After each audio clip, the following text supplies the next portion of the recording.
Welcome to Growth Island, your go-to podcast on how to be the best version of yourself. Now, let's join your host, Mess Freeze, as he interviews high performers and experts in nutrition, meditation, exercise, relationships, business, general health, and life's bigger mysteries. Hey there, and thank you so much for tuning in today. So I got an extremely cool doctor on today. He became a medical doctor at the age of 22. Ben Greenfield called him the smartest physician on the planet. He is the founder of the health optimization medicine, which I'll let him explain much more about later as well. He was also one of the pioneers with machine learning, something we talk about as well. And then he's just an extremely cool, fun person. Someone that makes you laugh and just have a good attitude to life. He's also been advising head of stage and top athletes and so on. So I look very much forward to getting into this interview and super proud to have Ted Achacoso with me today. Ted was very generous with his time, which means that I divided the episodes into two episodes. One is a full-length episode and another one is a shortened version.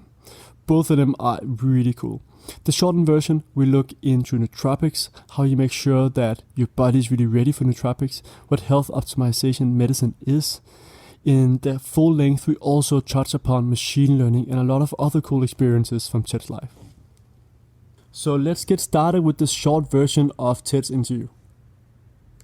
And then you have a whole section on not doing all of these nootropics that people are talking about before you actually got your health up running.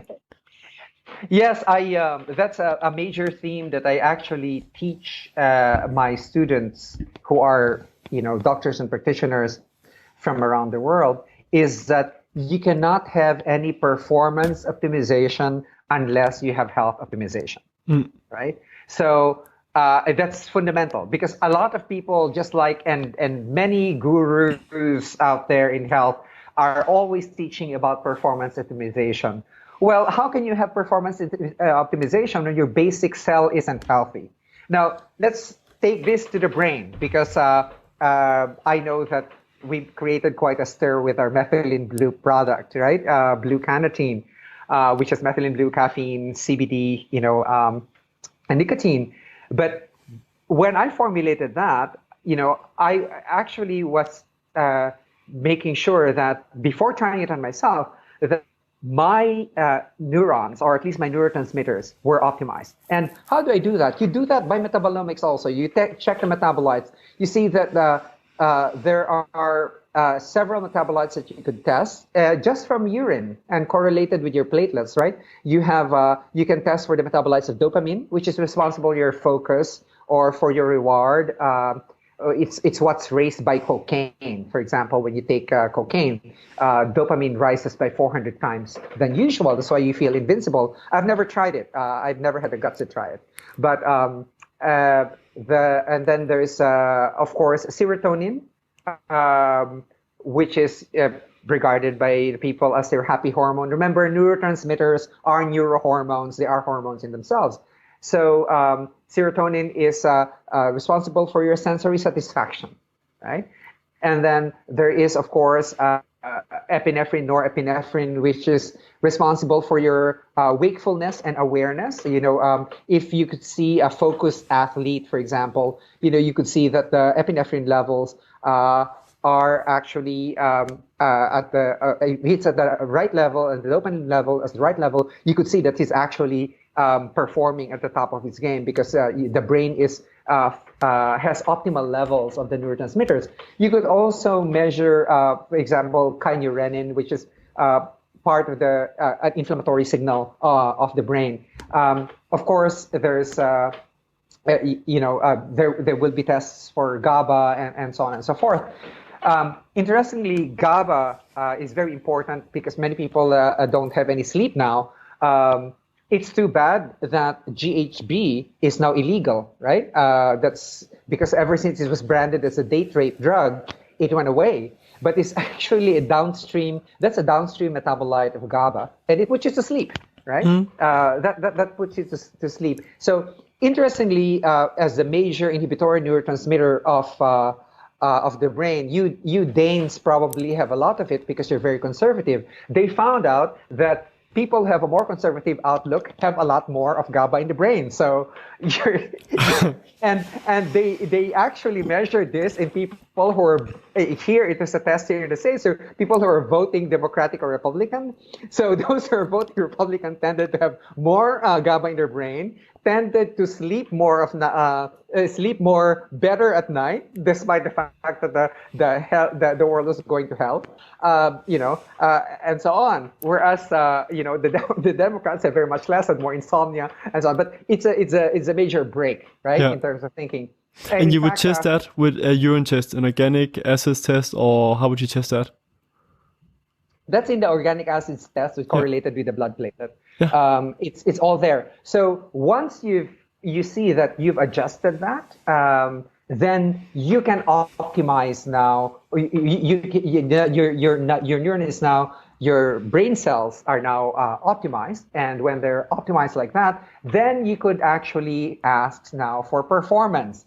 It's just like, I don't know if you guys lived through this generation, but I tinkered with microchips a lot of computers, and there's a way of actually overclocking the computer so that you can get more computing performance out of them, right? And before, when I tried to overclock this, they would actually heat up. And that's because they're not really meant for that, right? Yeah. And that's what I mean. If you are not going to health optimize your brain first, your neurons first, with the proper neurotransmitters and having no brain inflammation and so forth, then you cannot overclock it. You cannot ask for performance from it. People are taking, so many nootropics now. It's a huge topic. It's been a passion of mine for the past 15 years. Really, I've been studying that area. And, I disagree with many people on how they define nootropics now. For me, the first characteristic of a nootropic should be neuroprotective. First, it should protect your brain. Before it overclocks performance, it should first protect your brain. So, and for me, so if you guys are going to insist on taking loads and loads of nicotine and all of these things, then why don't we do health optimization as the neuroprotective? And then we could give you these things to overclock your performance. Remember that what we want to do here is whenever you overclock, your body will compensate. And what we want, you will get deficiencies, and so on. Of course, it will get tired, right? You cannot sustain dopamine production for long periods of time. If you give dopamine directly, you will also flatten out the dopamine receptors in the brain. The body knows how to keep itself at equilibrium, sometimes at your expense, right? It's painful for you, but it's the body trying to protect itself. To protect itself. It's just like one of the things now in evolutionary medicine, right? The way that some doctors are now looking at cancer and the way they're studying it is that it's a mechanism of the cell to want to continue to survive. So it breaks away from the ranks of cooperation because the rest are dying, and he says, no, I want to survive. And that's from the evolutionary imperative of the cell. So it's imperative for us to also move our perspective towards the cell, towards the biont or the organism itself, and see what it's trying to do, right? If we are a forest or an ecosystem, we have our own checks and balances. We're just discovering what those checks and balances are now, right? So in terms of the brain, yeah, we've done a lot of work on the brain, to image it, etc. But it's only now that we're trying to see, hey, we used to think, I worked on a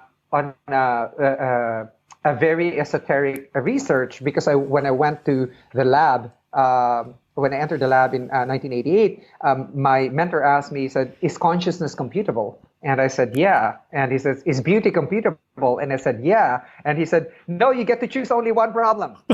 I should have chosen beauty. I should have chosen beauty. I should have been very rich when I was younger.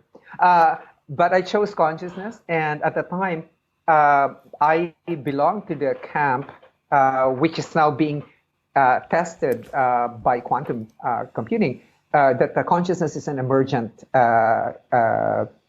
quality, property of very complex systems, right? That the internet, for example, as it becomes more and more complex, has its own oscillations now. And we can call that consciousness or its own consciousness or awareness. And I belong to that camp that those are emergent properties. And before we used to think that, and the reason why I say that is it's a property of our brain networks, for example, that when you present it, say, with a tail of a horse, it will assume that the entire horse. And you ask, how does it do that?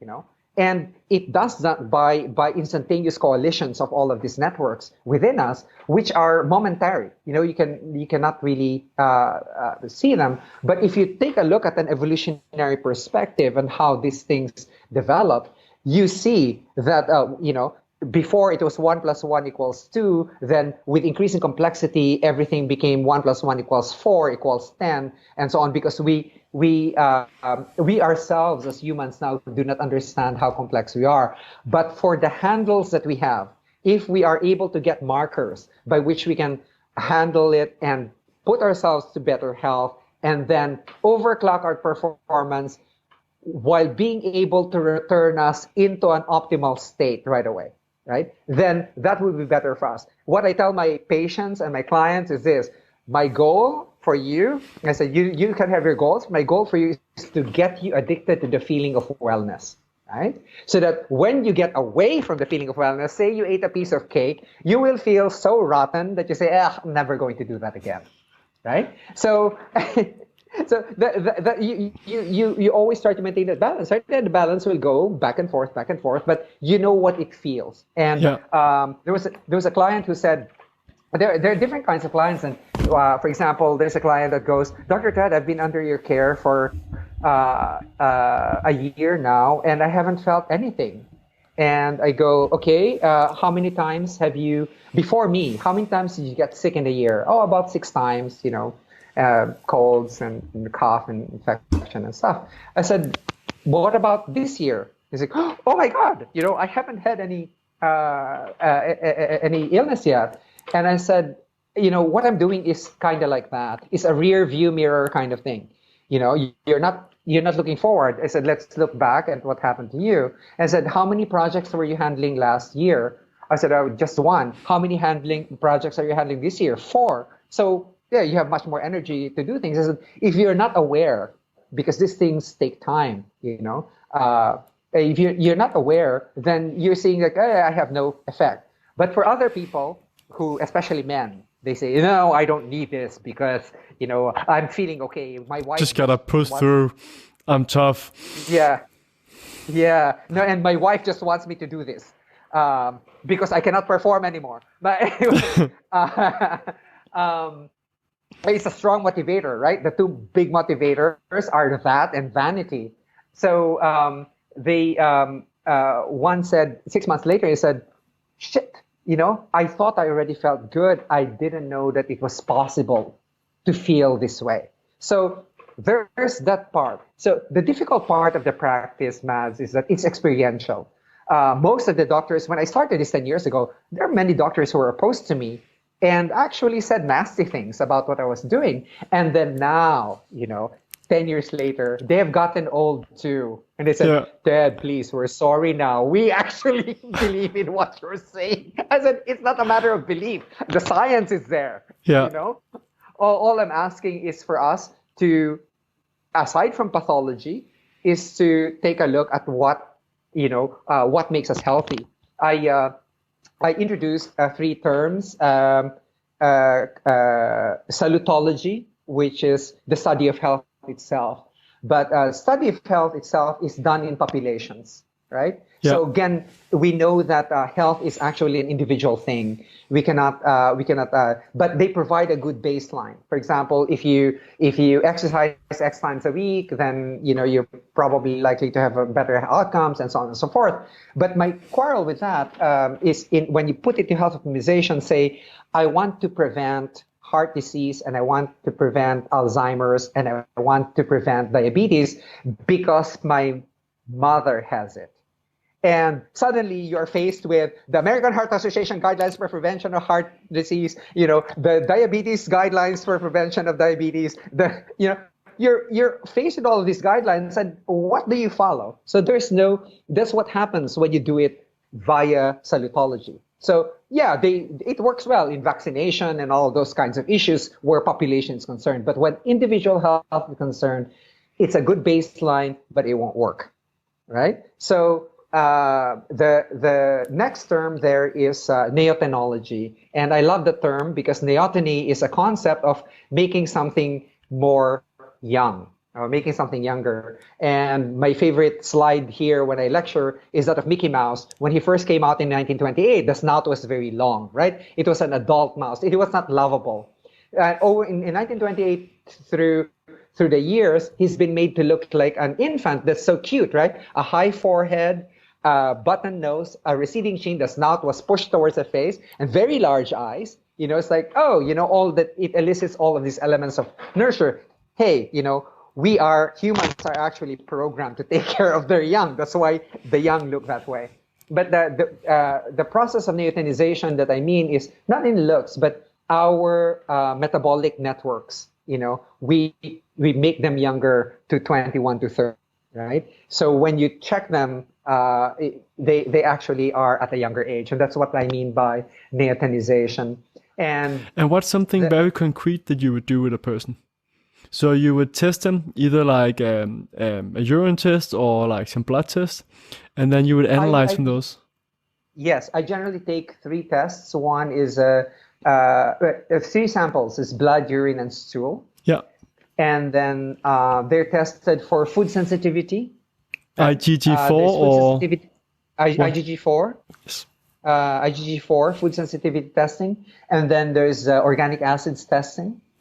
And then, of course, there's the stool test for, your short-chain fatty acids, calprotectin, and all of that. All of those that we know are actually already being used. For example, SCFA, or short-chain fatty acids, we know is a major food of the colon cells, right? And even in medical journals, illness medicine journals, they know that very low levels of short-chain fatty acids is associated with colon cancer. And there are now enteric-coated capsules that you can take to supplement your butyrate, especially if you're traveling, for example, and you cannot eat much vegetables, or if you're in Italy, who they seem not to like green leafy vegetables. Yeah. There's so little of them. But those are the 3 major tests, and then you develop a protocol. Yeah. Right? So like urine test, organic acids test, the blood test for food sensitivities, and then the stool test. The blood test is also for the plasma amino acids. Okay. Because essentially I want to see what are your macronutrients. What are the components of your proteins? What are the amino acids looking like?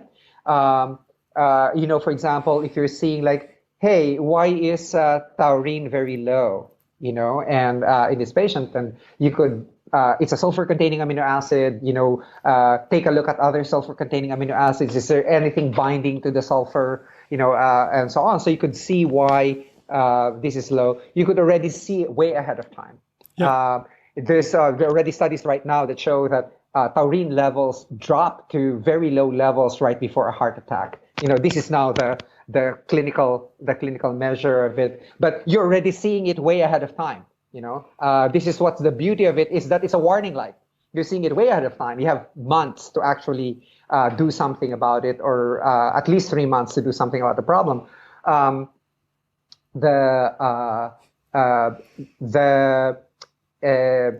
Fatty acids. We also take a look at the fatty acids.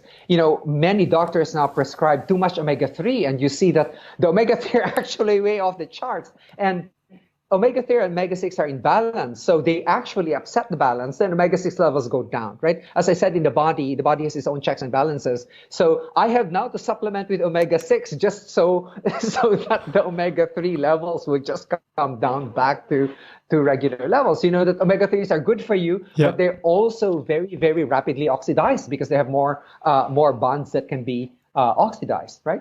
So that's the macronutrients, and of course for your carbohydrates, you take a look at your metabolism of glucose. You could see now, and this is where the doctors actually hate me, because you can see now the metabolites of the Krebs cycle, which is and the electron transport change, which is the energy producing portion of the mitochondria, right? And we used to memorize that in medical school, but now you can measure them, and you can say, okay, so what's the meaning if it's low or high? It means that your micronutrients are insufficient, because, for example, you need vitamin B1, B2, B3, B5, lipoic acid, for that whole energy mechanism to function properly, right? You need CoQ10 because it's so you could see all of those levels, and you could actually optimize those, right? Optimize those levels, put them at the levels that are optimal for the person. And so those are the macronutrients that you look at. The first thing I look at is actually to scare the patient or the client. I usually look at toxins first. Yeah. Okay, here, look, your mercury and cadmium levels are very high. Is that through blood or through hair or through? That's whole blood. Okay. That's whole blood. Yeah. So that's the first thing that I show. Is I show them from without to within. Yeah. So you see, here is what you're taking in, and then I show them the stool test, because the result of their gut tests, right? How healthy is your gut? So here you have a leaky gut. Here the microorganisms. You have potentially pathogenic organisms. You have low short-chain fatty acids. You have indicator for intestinal bowel disease, and so on and so forth. So they see the important thing that I want your listeners to remember is that your gut bacteria pre-process everything that you eat, right? Everything that you put inside your mouth and swallow, it will pre-process that. So all of these studies that we say, okay, this is a randomized double-blind study, blah, blah, blah, well, you did not control for the gut microbiota. Really, if it's an oral drug, the drug is actually doing something with it. In fact, one of the cancer drugs that had success in some people and failure in some people, they found out that the failure in some people, because there was a lack of 2 species of bifidobacteria inside the gut. That's why the drug was failing. So it's important to remember that it pre-processes everything, right? That you eat, and even just by thinking about that, you already know how to interpret, the studies that you read or articles that you read about that. And after the gut health, then I go inside the cell. Here are your macronutrients. Here's the status of your proteins. You've not been eating enough meat, etc. You can also catch people who lie, right? Oh, I don't eat chicken, and you could see, anserine and sarcosine are very high. It's like, sure, you don't eat chicken, but it's funny. Yeah, it's all there. And then you could see. After the macronutrients, proteins, carbohydrates, and fat components, I go to your micronutrients, because they drive all the reactions forward. So these are your vitamins, minerals, etc. And then I go to the special systems, like what are your neurotransmitters looking like? How's your detoxification looking like? How's your antioxidants looking like? Your glutathione levels? How fast are your cell membranes rusting? From oxidation. And we can even pick up the oxidation of the DNA, which is used as a marker for keeping an eye out for the development of cancers, right? Even before the illness marker for cancer comes about, you could pick up some DNA oxidation already happening. So, as I said, these are early warning systems. This is your early warning system. Yeah. So that's what I do, and then move those to optimal levels, or take out as much of the toxins as you could, and so forth. And that's how you do neotechnology, right? And then the last one is holobiontology, which I already discussed, which is treating the body as an ecosystem of organisms, right? And that organisms, they're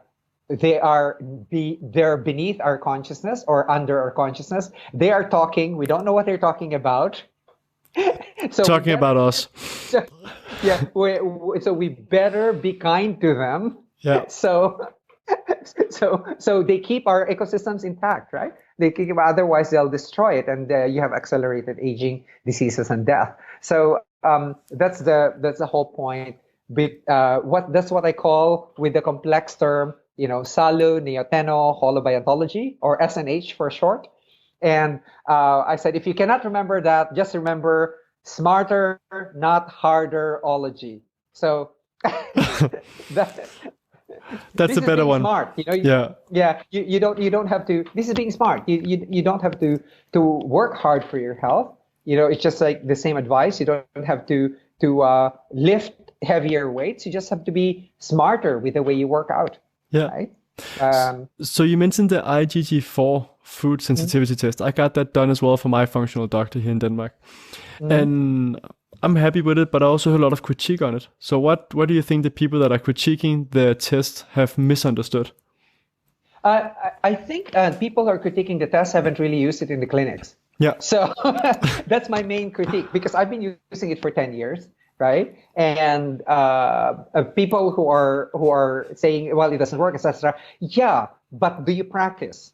What's your experience with it? For me, it was the only test available at the time. And if I developed a very simple way of actually dealing with this, because, knocking out the foods that you're sensitive to and so on, that's a very involved process. I just have a very simple guideline on how to go about it.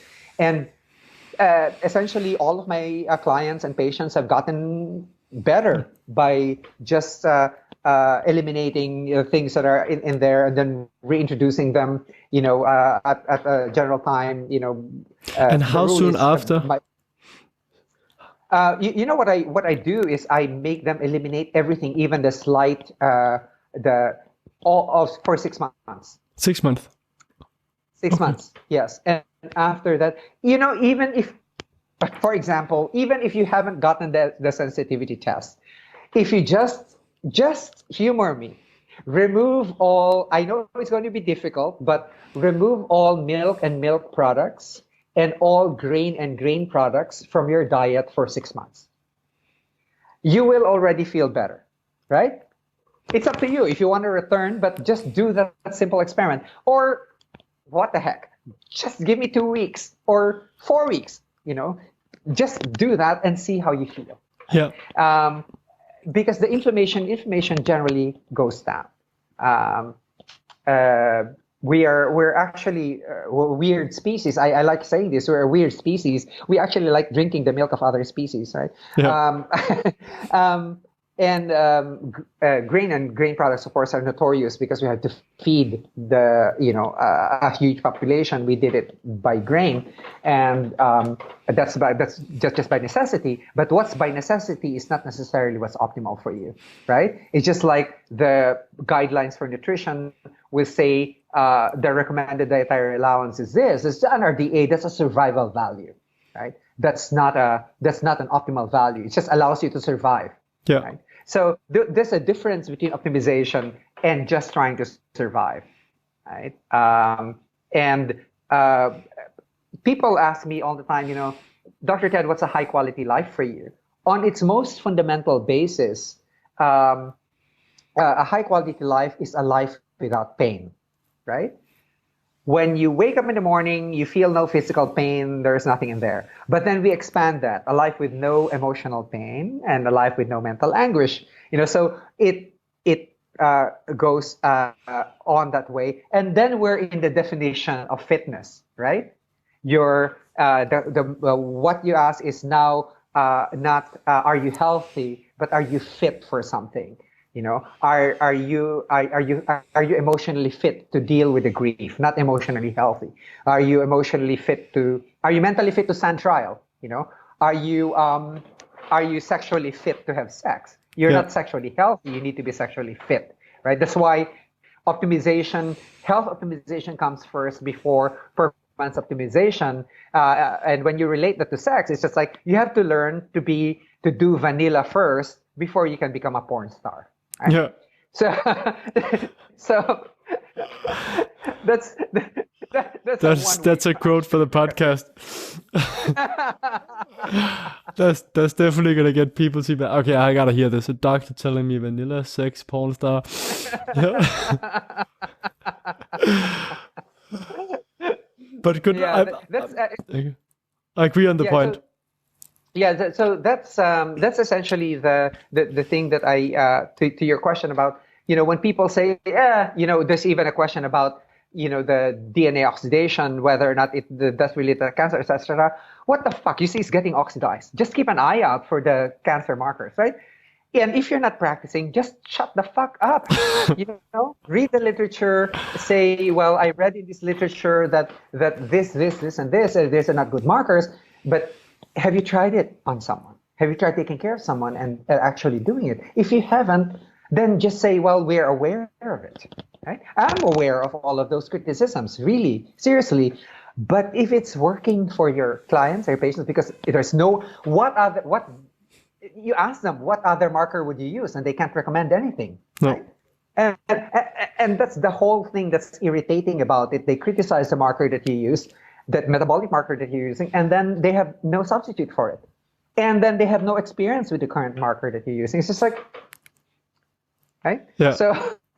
And that's how I respond, and that's why I still keep a very active health optimization practice, because it's different. What you read, and this is we now go to the topic of what's called translational medicine, right? What you read in literature, doesn't directly translate to what you do in the clinics, and you will see very much so that there are a lot of podcasters out there giving out very good information and so on and so forth, but and the patients or clients, when they come to you, think it's going to be that way. But when you see it, much of the failure of the protocols that are given to them is actually not due to the advice or the protocol or anything else.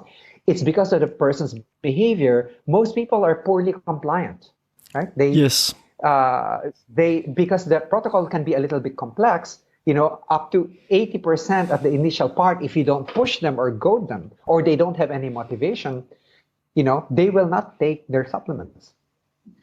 So you have to do a lot of hand-holding and so on at the beginning to do that.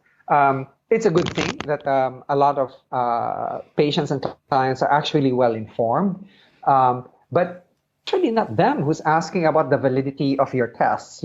It's the doctors and practitioners who have never used them in their practice. So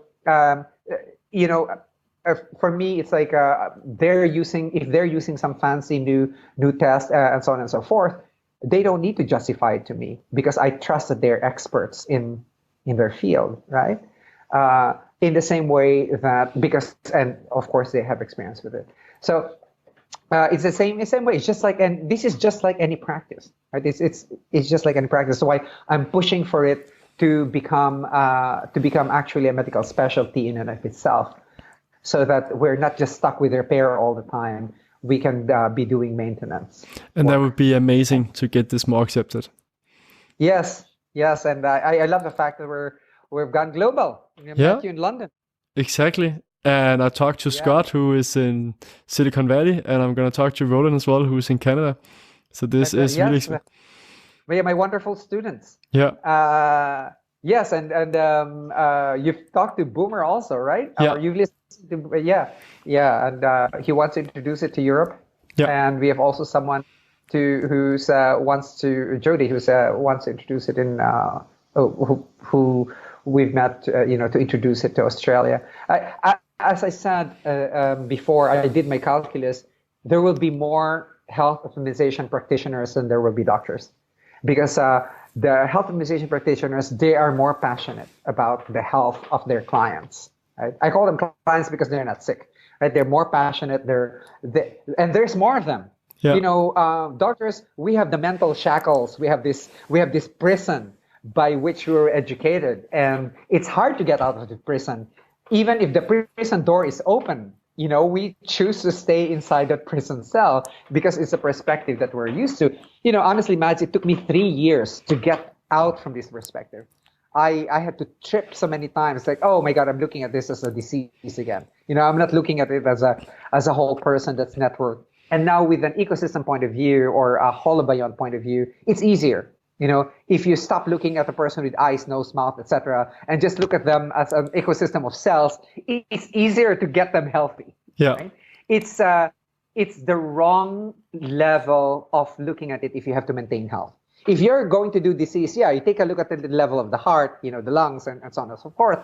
That's disease. But if you're going to look at it at the level of health, you better take a look at it at the cellular level, or intracellular level, etc. Future generations may look at it at a quantum level. Hey, we'll see. Who knows? You will see. But right now, what can be measured? I stick to what can be measured, right? Because it's acceptable to the medical community. This is now clinically measured. Here it is. We can actually. Before, I used to get asked a lot, why are you giving your patients or your clients so much of these supplements and that? And my patients actually learned to answer back. He said, it's because Dr. Ted measured. Because they tell them, take out all of that, because that's a typical doctor response, right? Take out all of those. You don't need blah, blah, blah. And it's like, well, he measured it and I need it. Yeah. He said, would you like to measure it for me? So, attitudes die hard, but as mitochondria, microbiota, epigenetics, and all of these are coming into the illness medicine conferences. My favorite stories are those of cardiologists who called me up and said, Ted, you lectured this to us 7 years ago. I'm here at the conference and they're talking about mitochondria and microbiota. I said, oh yeah, now. So finally you're believing me. That's how it is to be a pioneer. But it's fun. Yeah. So Dr. Ted, where can people follow you or learn more about health optimization medicine? Yes, there's we are now a nonprofit organization, tax exempt nonprofit organization. It's at homehope.org or healthoptimizationmedicine.org, and you could see the origins there. There's our origin story in there. There is also the Blue Cannatine that I mentioned that can overclock your brain without overheating it is at troscriptions.com. That's TROS, like prescriptions, but it's troscriptions.com. I'll add it in the show notes as well. Yes. And Instagram there is at troscriptions, right? And then in Manila, where I practice 4 times a year and where I pioneered this clinical practice, it's biobalanceinstitute.com. So that's where people can find me. I try my best to stay in the background, but since I pioneered this, young guys like you are pushing me, to talk more, do the podcast, get on social media. Yes, but as I said, I'm just the pioneer. This is a conversation of your generation, right? This is conversation. It should be owned by you. It should be executed by you. The landscape of it should be defined by you. I all I did was just opened and took a look, and okay, here are the things that we've been missing, and this is how things are evolving, and this is where your generation needs to take control. A relaxed control, but a control nonetheless. Right? Yeah. My definition of expertise is that, it's a relaxed control over a subject matter. So you guys should have that relaxed control over your health. We will try. So before rounding off, if you had to sum up 1 to 3 advice for the listeners out there. It's actually, my free advice is always with my 8 different things that you should do for an optimal life. Even if you don't get tested, it has to do with lifestyle. I always say sleep well, right? Hydrate well when you wake up in the morning, especially your body is dehydrated. Sleep well, hydrate well, eat well, right? Ground well, walk barefoot in the sand or in the grass. Sun well. Expose yourself to the sun. It's a crime if you don't, especially when the sun is there for free, and it also has other beneficial effects on your mood. Move well. Your exercise, you walk. Until now, the study that walking 2 miles a day continuously without stopping is still one of the best exercises out there. I tell my the women, if they go around in malls, not to shop, they just go walk around. Yeah. Don't pick up something. And then relate well, right? So you have to examine not only your relationship with other people, right? But your relationship to things in your life, right? What's your relationship with your phone? Yeah. What's your relationship with your home? What's your relationship with your pet?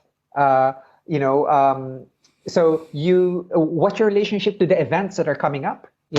Because those are major sources of stress or happiness, Yeah. right? And then love well, and that has to do with your sex life and with your relationship with your significant others, or with your orgy partners or whoever. And the thing it's a very simple prescription, right?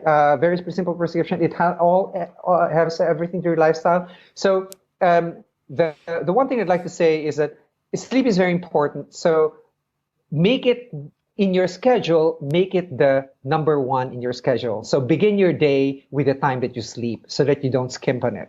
So by the time you wake up in the morning, item number one has been checked off. Yeah. Right? And then the first thing that I do is, of course, I after my daily meditation is I drink a couple of glasses of water. So you meditate directly after you wake up?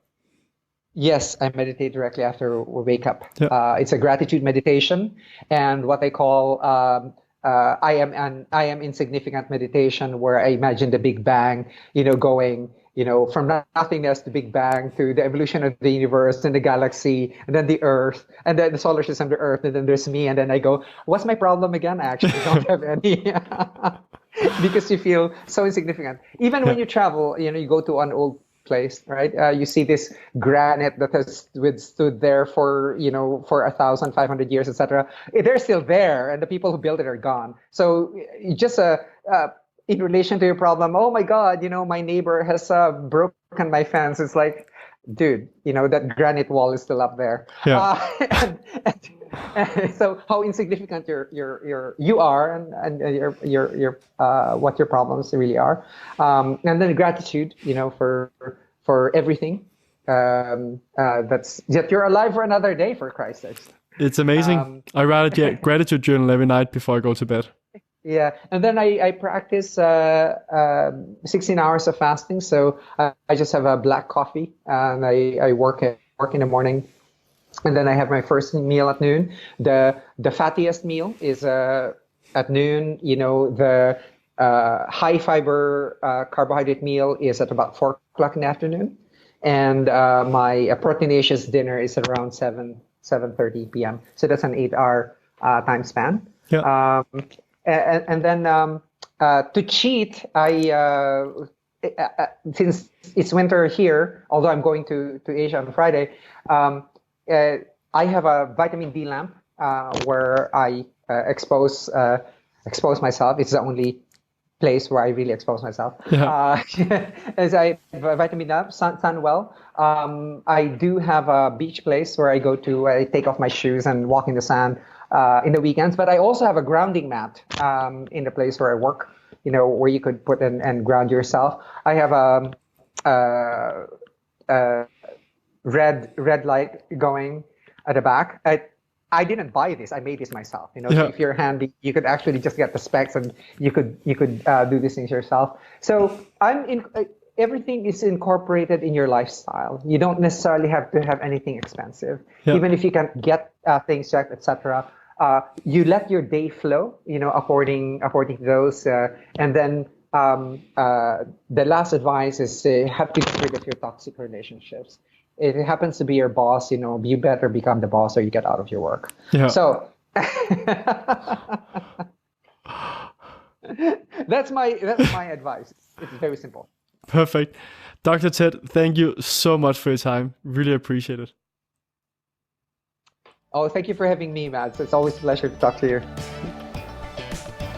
Thanks for listening to this episode of Growth Island. Be sure to subscribe for more episodes on how to be the best version of yourself. And if you found this show helpful, then please leave us a review so more people will learn about the podcast, or share it with a friend who can benefit from it too. Thank you again and have a wonderful day.